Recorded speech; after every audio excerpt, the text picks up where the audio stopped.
이슈 인터뷰 VOA 외교 안보 전문인 박형주 전 기자와 전화 연결하겠습니다.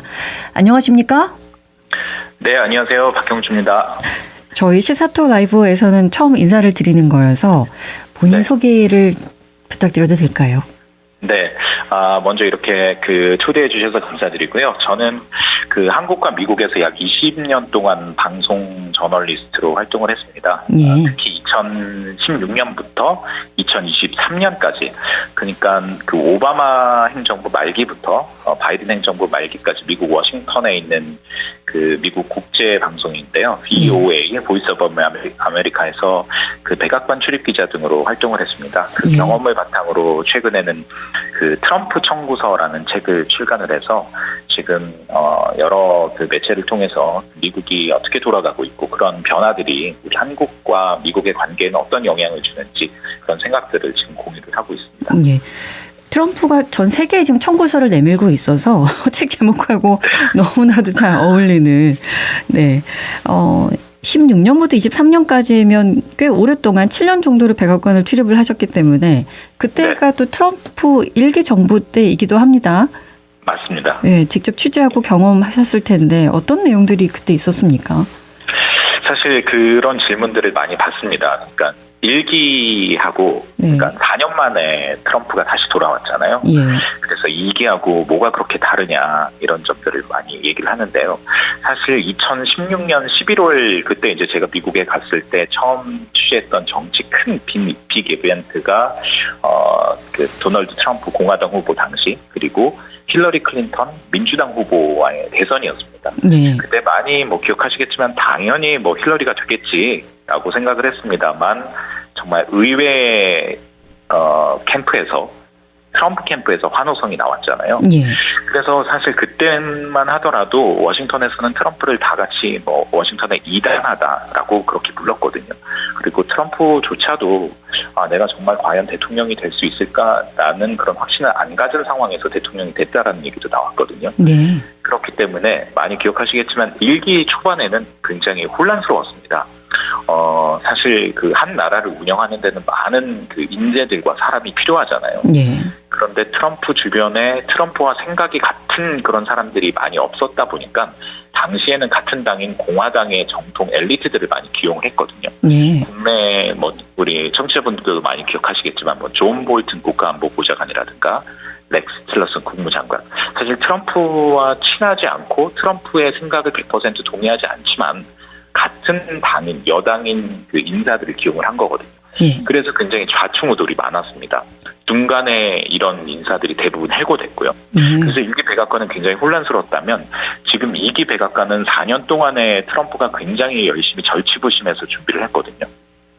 그리고 또 이제 1기 때는 미국 선거가 간접 선거와 그리고 퍼플러 보트 전체 투표를 두 가지를 같이 하잖아요. 그때 예. 전체 투표수는 힐러리 클린턴이 앞섰어요.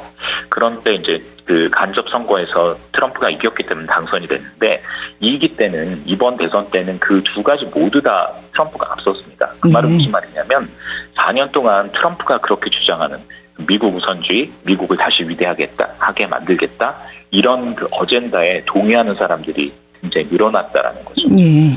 그리고 그것뿐만 아니라 지금 상원, 하원 다 공화당이 장악을 했거든요. 네. 그리고 또 연방 대법원도 지금 구성이 보수가 더 일색인 그런 상황입니다. 그렇기 때문에 트럼프는 굉장히 1기 때보다 더 강력해진 정책 그립감을 가지고 지금 정책을 운영하고 있다. 이렇게 보면 좀 될 것 같습니다. 그런데 관세 정책만 놓고 봤을 때는 미국 내부에서도 반대 목소리가 굉장히 높다고 나와 있어서 지지하는 사람들도 계속 지지를 합니까? 사실 관세 이런 부분들은 굉장히 좀 복잡한 측면이 있습니다. 왜냐하면 잘 아시겠지만 미국의 무역 적자는 굉장히 심하거든요. 네. 그러니까 쉽게 말해서 다른 나라들과 손해를 보면서 미국이 계속 무역을 하고 있다는 거예요. 트럼프가 계속 그렇게 얘기를 하고 있잖아요. 그래서 그런 부분에 대해서는 공화당도 그렇고 민주당도 그렇고 무역 적자 해결해야 된다. 우리가 손해보면서 계속 무역할 수는 없지 않느냐. 네. 이런 공감대는 있거든요. 근데 이제 다만 방법론에서 트럼프가 이렇게 무역 적자가 심한 중국뿐만 아니라 뭐 동맹국이라고 할 수 있는 한국, 일본, 뭐 영국, 인도 이런 나라들에도 이른바 상호 관세를 부과하는 게 맞느냐 이런 부분에 대해서는 사실 논란이 있고요. 예. 그렇기 때문에 초반에 그 시장 반응이 굉장히 안 좋았잖아요. 주식도 주가도 출렁거렸고 예. 그리고 또 불안 심리도 굉장히 커졌고 그래서 지금은 조금 트럼프 정부가 좀 속도 조절을 하는 모습입니다. 그리고 이제 무엇보다도 지금 한 우리나라를 포함해서 한 40-50개의 나라에 상호 관세를 부과를 했잖아요. 네. 그리고 이제 그 나라들과 지금 협상을 진행을 하고 있는데 그래서 그 협상이 어떻게 나오느냐에 따라서 이 트럼프가 좀 더 관세에 대해서 드라이브를 가져갈지 아니면 조금 속도 조절을 할지 이런 부분을 조금 이제 지켜봐야 되는 그런 상황인 것 같습니다. 시장을 보면 신뢰를 얻지 못하고 있어서 그러니까 불확실성이 신뢰를 얻지 못하는 가장 큰 요소다라는 얘기도 나올 만큼 트럼프 대통령이 오늘 한 얘기가 다르고 내일 한 얘기도 다르고 이래가지고 오늘도 또 자동차 관세 폭을 또 낮춘다는 얘기가 또 나왔지 않습니까? 이런 것들을 보면 트럼프가 취임한 지 지금 100일이 됐는데 점수로는 몇 점이나 주시겠습니까? 사실 저는 한 50점 정도? 그 정도면 높은 겁니까? 그래서 이게 높다 낮다라고 할 수는 없는데 네. 일단 50점을 드리는 근거는 있습니다. 그러니까 앞서서도 얘기했지만 트럼프가 이번 선거에서 그 전체 득표수에서 49.8% 약 50% 정도의 득표를 얻었거든요. 네. 그러니까 미국 사람이 100명 정도라면 유권자가 한 50%는 트럼프를 지지했다라는 얘기잖아요. 네. 근데 지금 우리 앵커께서도 얘기하셨던 뭐 관세라든가 여러 가지 것들이 어떻게 보면 그 트럼프를 지지했던 그 50%를 바라보는 그 반쪽 정치 행보를 하고 있다라는 그런 지적들이 있거든요. 예. 그런 측면에서 저도 이제 50점을 주는 건데 과연 이게 이제 50점 아래로 내려가는 낙제점이 될지 아니면 이제 60점, 70점 이렇게 좀 올라갈지는 이제 조금 사실 더 상황을 지켜봐야 되지 않을까 싶습니다. 예. 아직은 뭐 확실하게 어떤 점수를 매길 만큼의 시간은 지나지 않았다. 좀 더 지켜봐야 된다. 예, 100일이니까. 공약을 추진하는 그 힘은 어떻습니까? 트럼프 대통령이? 사실 이런 우스갯소리겠습니다. 역대 미국 대통령 가운데 공약 이행률은 트럼프가 가장 높다. 그러니까 트럼프가 하겠다 그러면 일단은 한다라는 네. 건데요. 사실 그게 결코 빈말은 아닙니다. 왜냐하면 이제 많이 기억하시겠지만 트럼프가 선거운동 기간에 내가 러시아랑 우크라이나 전쟁 24시간 만에 끝내겠다라고 공언하지 않았습니까? 예. 물론 24시간 만에 끝내지는 못했고 그 당시에도 뭐 그 말을 믿었던 사람은 거의 없었다고 생각합니다. 그렇지만 일단 러시아랑 우크라이나 전쟁은 빨리 끝내겠다라고 지금 드라이브를 걸고 있고요. 예. 전혀 바이든 정부와 달리 실제로 그래서 러시아와 우크라이나 이제 협상이 지금 진행 중이잖아요. 예. 그것뿐만 아니라 그 미국의 재정 적자가 굉장히 심각하거든요. 미국이 그 1년에 그 정부 빚 때문에 내는 그 이자가 미국 정부의 1년 국방비보다 더 높아지고 있거든요. 그렇기 때문에 이게 유지될 수 없다라는 그런 공감되는 공화당도 그렇고 민주당도 그렇고 폭넓습니다. 예. 다만 이런 재정 적자라 연방 정부의 재정 적자 가운데 상당수가 인건비거든요. 그런데 그 미국의 연방 공무원 가운데 민주당 지지자들이 굉장히 많습니다. 예. 그렇기 때문에 사실 민주당 입장에서는 이 연방 정부 개혁하는 거 쉽게 칼을 들지 못했었거든요. 그런데 트럼프가 일단 요거는 하고 있고요. 또 불법 이민자 강력하게 단속하겠다. 왜냐하면 불법 이민자가 정작 미국 노동자들 일자리 뺏고 있지 않느냐 이렇게 얘기했잖아요. 네. 그래서 지금 초반에는 굉장히 강도 높게 불법 이민자 단속을 하고 있고 그 단속되는 모습도 공개를 하고 있거든요. 그리고 앞서 얘기한 관세 정책도 그렇고 그렇기 때문에 일단 트럼프가 내가 하겠다라는 거는 지금 100일 만에 줄기차게 보여주고 있는 것 같습니다. 다만 그 과정에서 일어나는 어떤 불협화음이라든가 잡음 이런 것들을 얼마나 줄일 수 있고 그래서 실질적으로 공약 이행이 공약의 효용감으로 나타내느냐 이런 건 정말 이게 이제 앞으로 사실 중요한 그런 부분인 거죠. 네, 자국 우선주의가 그러니까 미국 우선주의가 있었기 때문에 미국 사람들은 그래도 이런 면을 보면서 아유 그래도 잘하네라고 할 수 있겠지만 우리 같은 경우야. 그렇죠. 그것보다는 직접적으로 우리 삶에 영향을 미치는 관세가 더 중요한 거여서. 근데 이제 미국 주요 매체들 반응을 보면 트럼프 정부의 이런 정책 드라이브에 대한 비판적인 시각도 좀 나오고 있는 것 같습니다. 지지율도 좀 하락세를 보이고 있는 것 같고 어떻습니까? 지금 앵커께서 지지율 얘기를 하셨는데 그 숫자로 보면 하락하는 건 맞습니다. 왜냐하면은 그 트럼프를 지지하는 대표적인 친 트럼프 매체, 보수 매체라고 할 수 있는 폭스 뉴스에서도 예. 그 트럼프 대통령의 지지율, 특히 트럼프 대통령이 지금 드라이브를 걸고 있는 관세 정책이라든가 이민자 문제에 대해서도 한 몇 달 전보다 그 지지세가 낮아지는 게 사실이거든요.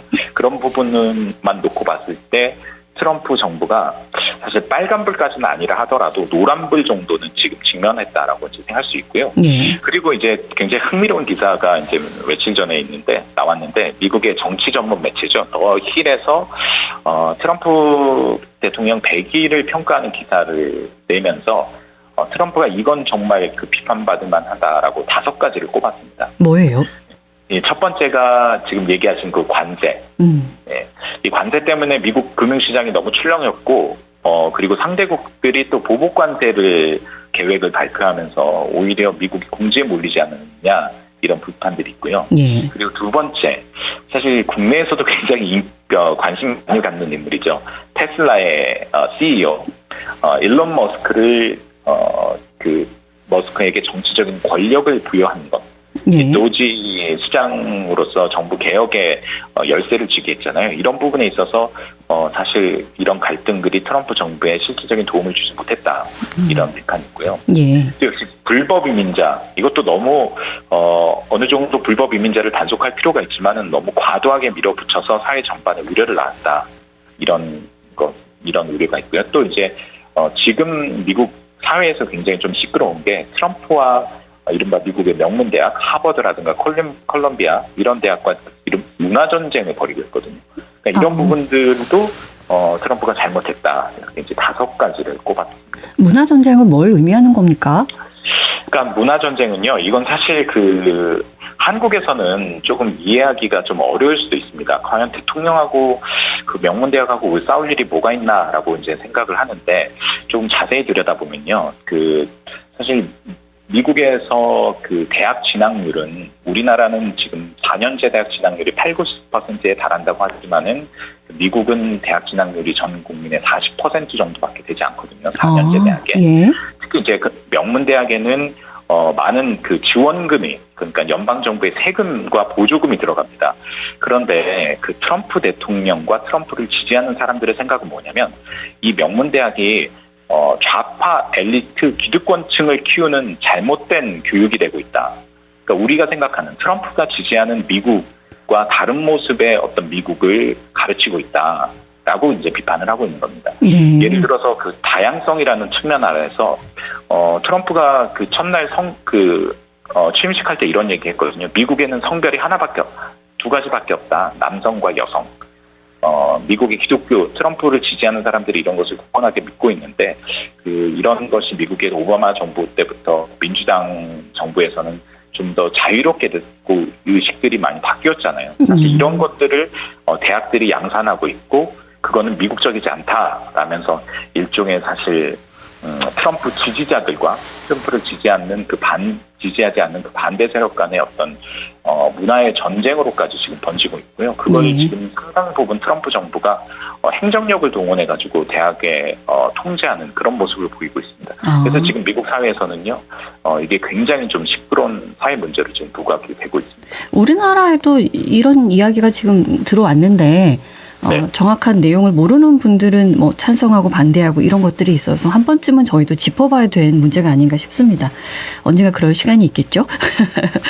관세 정책을 보면 50여 개국의 상호 관세를 부과하면서 이제 관세 공포 나왔고 우리나라도 지금 협의 중에 있는데 네. 오늘 나온 얘기예요. 미 재무장관이 한국 정부가 선거 전에 무역 협상 성공을 보여주고 싶어 한다라는 걸 발표를 해서 네. 현재 우리 정부는 아니다 그런 건 한 적이 없다라고 얘기를 하는데 어떻게 진행이 되고 있습니까? 사실 한국 정부가 발표하는 것하고 미국 정부가 발표하는 것에 조금 온도 차이가 나잖아요. 예. 일단 이런 부분은 감안해야 될 것 같습니다.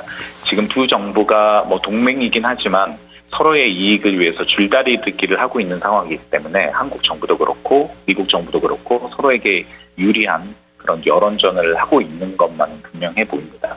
근데 이제 다만 지금 그 말씀하셨던 것처럼 그 미국이 상호 관세를 부과한 다음에 한 90일 정도 유예 기간을 두지 않았습니까? 예. 그리고 그 기간 동안 이제 협상을 하겠다라고 했는데 한국은 지금 현재 대행 체제가 어떻게 보면 40일간의 어떤 계약직이라고 할 수 있거든요.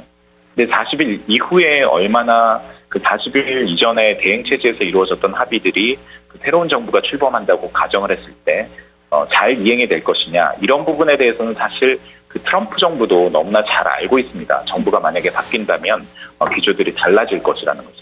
예. 왜냐하면 1기 때 경험을 했잖아요. 박근혜 정부가 탄핵되고 문재인 정부가 들어왔고요. 그리고 지금 굉장히 트럼프 정부로서도 지금 생각해야 될 게, 지금 방위비 분담금 협상, 트럼프는 지금 한국이 주한미군 방위비 더 내야 된다고 얘기하고 있잖아요. 예. 그런데 이건 이미 그 바이든 정부 말기와 윤석열 정부가 앞으로 5년, 2030년까지 합의를 했거든요. 예. 근데 트럼프 정부는 이제 한국의 새 정부가 들어서면 그건 지난 정부에서 한 것 아니냐, 우리 다시 협상해야 된다라고 말을 꺼낼 겁니다. 그럴 거기 때문에 지금 본인들 스스로도 지금 한국 대행 체제와 하고 있는 무역 협상이 큰 구속력이 없다라는 것은 어느 정도 생각을 하고 있을 거라고 생각합니다. 예. 그런데 왜 그런 발표를 했을까요? 미 재무장관은? 좀 일종의 압박용일 수도 있고요. 예. 그리고 또 지금 미국 정부가 앞서서도 얘기했던 것처럼 상호 관세를 발표하고 미국 국내외 비판에 시달리고 있지 않습니까? 네. 그렇기 때문에 우리나라를 비롯해서 일본이나 인도, 영국, 호주 이렇게 5개 나라를 최우선 협상국으로 지정을 했습니다. 네. 이 5개 나라가 어떻게 보면 다 미국하고 이해관계가 있는 동맹국들이거든요. 그래서 이 5개 나라와 협상을 해서 좀 미국에게 유리한 협상을 했다라는 걸 미국 정부는 굉장히 빨리 발표를 하고 싶어 할 겁니다. 예. 그래야지만 지금 정책을 발표하고 받고 있던 여러 가지 비판이나 자본들을 조금 잠재울 수 있을 것이라고 생각을 하고 있기 때문에 미국 정부는 일본도 그렇고 인도도 그렇고 한국과도 어느 정도 미국의 입장에서 유리한 그런 협상을 잘 진행되고 있다. 상대국이 우리가 빨리 협상하고자 한다라는 것들은 국내적으로 미국 내 유권자들에게, 시민들에게 계속 알리고자 할 겁니다. 그러니까 뭔가 성과를 냈다 이런 거를 보여주고 싶어 하는 그렇죠. 것일 수도 있겠군요. 네. 예. 그런데 왜 우리나라가 끌려가야 되는지 국민의 한 사람으로서 속상하긴 합니다. 근데 이번에 워싱턴에서 열렸던 2+2 회의에서는 방위비 분담금 문제는 다뤄지지 않았죠. 네, 그렇습니다. 처음에는 트럼프 행정부에서 특히 트럼프 대통령이 지난 4월 초에 그 한덕수 권한대행하고 전화 통화를 하면서 이 무역 협상과 방위비 분담금을 이렇게 묶어서 일종의 패키지로 원스톱 쇼핑이라는 얘기를 했었거든요. 예. 그래서 틀림없이 방위비 분담금 얘기를 할 것이다라고 얘기를 했고, 우리나라보다 앞서서 협상을 했던 일본의 경우는 이 방위비 문제도 같이 얘기를 한 걸로 전해지고 있거든요. 예. 그래서 우리 협상팀도 이 방위비 분담금 그 이야기를 할 준비를 하고 갔겠습니다만 이 이야기는 하지 않은 것으로 보입니다. 그렇지만 이건 사실 시간상의 문제고요. 트럼프는 앞서 얘기했던 것처럼 본인이 하겠다는 건 하는 사람이기 때문에 그 방위비 분담금 얘기는 틀림없이 한국의 조기 대선이 끝나고 이제 새로운 정부가 들어서면 그 정부와 진지하게 또 심각하게 이야기를 하려고 할 거기 때문에 다음 정부에서 이 문제를 어떻게 준비를 할지 그 대비를 해야 되는 아주 중요한 사안 중에 하나라고 생각합니다. 예, 준비는 꾸준히 하고 있어야겠죠. 우리나라 입장에서는. 네. 그렇죠. 네, 알겠습니다. 근데 트럼프 대통령이 보면 좀 여론이 안 좋다, 상황이 안 좋다, 상대방이 굉장히 강하게 나온다 이러면 내가 했던 이야기도 언제든지 우회하는 이런 또 모습도 보이더군요. 그렇죠. 많이 사실 뒤집기 때문에 이런 얘기를 워싱턴에는 많이 합니다. 워싱턴 전문가들은 트럼프의 말이 아니라 우리는 트럼프의 행동을 봐야 한다. 사실 트럼프 대통령이 다른 어떤 정치 지도자보다 강력한 수사라든가 협상용의 압박 이런 그 수사하는 것을 두려워하지 않고 있거든요. 그것 때문에 사실 상대방 그 협상의 당사국 국가들은 겁을 먹기도 하고요. 좀 지렛대를 상실하기도 하는데 사실 중요한 거는 최종적인 그 협상 합의문에 어떻게 사인하느냐잖아요. 예. 그렇기 때문에 우리나라도 미국을 상대할 때 사실 지렛대가 아주 없는 건 아니거든요. 예. 정부가 원하는 것도 있고, 예를 든다면 미국과 조선업 분야에서 협력을 한다던가, 미국의 에너지를 한국이 더 많이 수입해 주길 바란다던가, 이렇게 한국 정부가 협상장에 가서 내밀 수 있는 레버리지가 충분히 있기 때문에 우리가 네. 그걸 잘 활용하는 게 중요하고요. 그리고 트럼프가 협상할 때 이런 얘기 많이 하거든요. 서두를 것 없다. 근데 사실 상대국도 우리나라도 이런 좀 그 자세를 좀 가져야 될 것 같습니다. 우리도 서두를 느긋하게. 것 없다. 네. 예. 알겠습니다. 그 저서가 트럼프 네. 청구서지 않습니까? 네네. 그 책을 읽으면 어떤 내용을 알 수 있습니까? 사실 그 책 때문에 네. 도대체 트럼프 청구서 내역이 뭐냐 이런 게 많이 물어보더라고요. 근데 이제 제 책을 읽어보면 네. 그 트럼프 청구서의 내용이 뭐냐라기보다는 왜 미국이란 나라가 트럼프라는 그 대통령이 이 한국을 비롯해서 동맹국에게 이렇게 청구서를 내밀 수밖에 없느냐. 왜 이걸 더 해달라, 이걸 더 방위부 분담금 더 내라, 중국을 압박하는데 너네들이 더 역할을 해라. 이럴 수밖에 없는 그 미국의 상황들을 좀 자세히 좀 설명을 했다고 보시면 되거든요. 그러니까 사실 미국이 예. 예전의 미국이 아닙니다. 지금 중국은 굉장히 부상을 하고 있고요. 예. 그리고 특히 미국의 많은 유권자들, 백인들은 미국이 그동안 손해보는 장사를 하면서, 그리고 미국의 군사력을 동원해서 동맹국을 지켜주면서 그들은 성장하고 잘 살게 됐고 안전하게 됐지만 오히려 미국은 가난해졌다. 이런 생각들을 가지고 있는 유권자들이 굉장히 많거든요. 그래서 사실 트럼프뿐만 아니라 민주당 정부가 들어서더라도 이 강약과 수사 방법만 다를 뿐 동맹국들에게 계속 많은 것들을 요구할 겁니다. 예. 바이든 정부는 사실 동맹들에게 좀 인센티브를 줘서 미국에게 유리한 어떤 정책들을 펴도록 했다면, 사실 트럼프 정부는 강력한 말로 좀 협박을 해서 강압적으로 동맹들에게 본인들이 필요로 하는 것을 요구하는, 사실 어떤 정부가 들어서던 간에 동맹들 입장에서는 미국에게 뭔가 더 내어줘야 하는 그런 지금 그 국제 정서가 만들어지고 있다. 라는 걸 제 트럼프 청구서를 읽으시면 좀 이해하실 수 있을 것 같습니다. 예, 미국에서 오랫동안 사셨기 때문에 미국의 상황에 대해서 누구보다 잘 아실 것 같습니다. 종종 앞으로 뵙고 이것저것 여쭤보겠습니다. 오늘 말씀 고맙습니다. 네, 고맙습니다. 지금까지 박형주 외교안보 전문 VOA의 전 기자와 함께했습니다.